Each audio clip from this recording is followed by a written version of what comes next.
Hello guys, இந்த வீடியோவில் பார்த்தீங்கன்னா சண்டே நம்ம பண்ண லஞ்சுக்கான ஒரு ரெசிபி vlog தான் பார்க்க போகிறோம். மார்னிங்கே வானகரம் ஃபிஷ் மார்க்கெட் போயிட்டு ஃபிஷ்லாம் வாங்கிட்டு வந்தாச்சு. இந்த ஃபிஷ்ஷோட ப்ரைஸ் டீட்டெயில்ஸ்லாம் என்னன்ட்டு தெரியும்னா நம்ம வீடியோ கீழே இருக்க லிங்க்கை கிளிக் பண்ணி பார்த்துக்கோங்க. ஃபஸ்ட்லாம் பார்த்தீங்கன்னா மீன் வாங்கும் போதே அவங்களே நம்மளுக்கு ஃப்ரீயாக க்ளீன் பண்ணி கொடுத்துருவாங்க. பட் இப்போலாம் பார்த்தீங்கன்னா பெர் கேஜிக்கு 20 to 30 rupees வரைக்கும் சார்ஜ் பண்ணுறாங்க. இன்றைக்கி பார்த்தீங்கன்னா இந்த பெரிய சைஸ் ப்ரானு ஃபிஷ்லாம் வாங்கிட்டு பார்த்தோன்னே எனக்கே வீட்டில் க்ளீன் பண்ணோன்ட்டு ஆசையாக இருந்தது. சரி வாங்கிட்டு வந்துட்டு நானே சூப்பராக க்ளீன் பண்ணி எடுத்துக்கிட்டேன். எங்கள் அம்மா பார்த்தீங்கன்னா மீன் குழம்பு சூப்பராக வைப்பாங்க. நிறைய பேர் வந்து அதை நிறைய விதமாக வைப்பாங்க.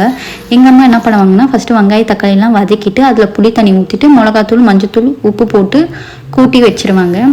பட் நான் நிறைய பேர் இந்த மாதிரி பண்ணி பார்த்துருக்கேன். ஃபஸ்ட்டு ஒரு குண்டா எடுத்து அதில் புளி தண்ணியை கரைச்சிட்டு அதில் மஞ்சத்தூள் உப்பு மிளகாத்தூள்லாம் போட்டு நல்லா மிக்ஸ் பண்ணிவிட்டு வெங்காய தக்காளி வதக்கிட்டு அதுக்கப்புறம் எடுத்து ஊற்றி கொதிக்க வைப்பாங்க. இன்றைக்கி நானும் அந்த மாதிரி பண்ணலான்ட்டு நானும் அப்படி தான் ட்ரை பண்ணேன். எங்கள் ஆயா பார்த்தீங்கன்னா மீன் குழம்புல வந்து மாங்காய் போட்டு வைப்பாங்க. டேஸ்ட்டு சூப்பராக இருக்கும். இன்றைக்கி வீட்லேயும் மாங்காய் இருந்தது, நம்மளும் இன்றைக்கி மாங்காய் போட்டு செய்யலான்ட்டு மாங்காயெல்லாம் கட் பண்ணி எடுத்துக்கிட்டேன். குழம்பு வந்து நல்லா ஒரு கொதி வந்ததுக்கப்புறம் மீனை ஆட் பண்ணிக்கோங்க. அதுக்கப்புறம் கடைசியாக வந்து மாங்காய் சேர்த்து இறக்குனீங்கன்னா சூப்பரான மீன் குழம்பு ரெடி. கண்டிப்பாக ட்ரை பண்ணி பாருங்கள். உங்களில் எத்தனை பேருக்கு வந்து மீன் குழம்புல மாங்காய் போட்டு சாப்பிட ரொம்ப பிடிக்குமோ அவங்கள ஒரு லைக் பண்ணிட்டு போங்க. எனக்கு பார்த்தீங்கன்னா ரொம்ப நாளாக இந்த பெரிய சைஸ் ப்ரான்லாம் வாங்கி குக் பண்ணணுன்ட்டு ஆசைங்க. பட் அது ப்ரைஸ் வந்து நார்மலாக அதிகமாக இருக்குமா, அதனாலே மோஸ்ட்லி வாங்க மாட்டோம்.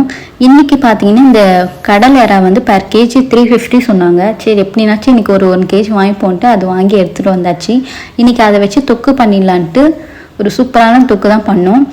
நார்மலாகவே நீங்கள் ப்ரான் தொக்குலாம் பண்ணும் போது உங்களுக்கு குவான்டிட்டி அதிகமாக வரணும்னா வெங்காய தக்காளி வந்து கொஞ்சம் அதிகமாக சேர்த்துக்கோங்க.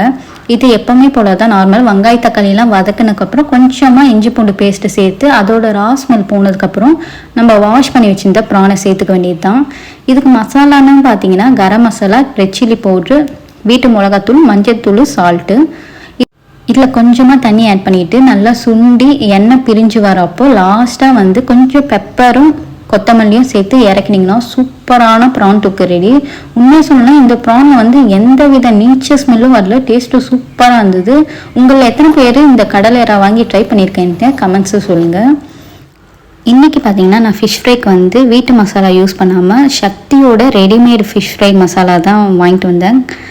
இதில் என்ன இன்ஸ்ட்ரக்ஷன் போட்டிருந்தது பார்த்தீங்கன்னா இந்த 200 grams-க்கு வந்து 1.5 kg வரைக்கும் ஃபிஷ் ஃப்ரை பண்ணிக்கலாம் அப்படின்ட்டு போட்டிருந்தது. இல்லை ஆட் பண்ண வேண்டிய பொருள் எக்ஸ்ட்ரா பார்த்தீங்கன்னா லெமன் ஜூஸும் வாட்டர் மட்டும் போட்டிருந்தது. பட் எனக்கு வந்து இதோட ரா ஸ்மெல்லாம் இருக்கக்கூடாதுன்ட்டு எப்போவுமே போல் நம்ம ஆட் பண்ணுற மாதிரி கொஞ்சமாக மஞ்சத்தூள், அதுக்கப்புறம் இஞ்சி பூண்டு, சால்ட்டு, அதேமாதிரி ஃபிஷ் ஃப்ரை பண்ணும்போது நல்லா பழுத்த தக்காளியாக ஒன்று எடுத்து பிழிஞ்சு விட்டுக்கோங்க. ஏன்னா அது லாஸ்ட்டில் அந்த ஃபிஷ் ஃப்ரை பண்ணிவிட்டு ஒரு தூள் மாதிரி இருக்கும், அதை வச்சு சாதம் மிக்ஸ் பண்ணி சாப்பிடும்போது டேஸ்ட்டு சூப்பராக இருக்கும். அதேமாதிரி ஃபிஷ் ஃப்ரை உதிராமல் வரணும்னா மசாலா கொஞ்சமாக கார்ன்ஃப்ளவரும் ஆயிலும் ஆட் பண்ணிக்கோங்க. அப்புறம் தண்ணி ஆட் பண்ணிவிட்டு நல்லா மிக்ஸ் பண்ணிவிட்டு நம்ம வாஷ் பண்ணி வச்சு இந்த ஃபிஷ்ஷும் சேர்த்து நல்லா மசாலா தடவி ஒரு 1 hour அப்படியே விட்டு அப்படியே சுட சுட ஃப்ரை பண்ணி எடுத்திங்கன்னா சூப்பரான ஃபிஷ் ஃப்ரை ரெடி. இந்த மசாலா பற்றி சொல்லணுன்னா இதுக்கு வந்து நீங்கள் எக்ஸ்ட்ரா எந்த காரத்துக்கு தேவையான மசாலா எதுவுமே எக்ஸ்ட்ரா ஆட் பண்ண தேவையில்லை. ஏன்னா காரம் செம்ம காரம், சாப்பிடும் போது கொஞ்சம் கூட காரம் தெரியல. பட் இந்த கையில் மிக்ஸ் பண்ணும்போது கையே அந்த அளவுக்கு எரிஞ்சுது. பட் வந்து டேஸ்ட் வந்து சூப்பராக இருந்தது. நீங்கள் உங்களில் எத்தனை பேர் இந்த சக்தி மசாலா யூஸ் பண்ணியிருக்கீங்கன்ட்டு கமெண்ட்ஸை சொல்லுங்கள்.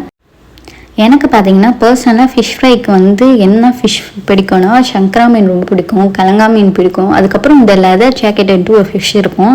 அது வீட்டில் வாங்கி நாங்கள் பண்ணதில்லை, பட் கடையில் சாப்பிட்ருக்கோம். டேஸ்ட்டு சூப்பராக இருக்கும். உங்களுக்கெல்லாம் எந்த மீன் வறுவலுக்கு ரொம்ப பிடிக்கும்ன்ட்டு கமெண்ட்ஸை சொல்லுங்கள்.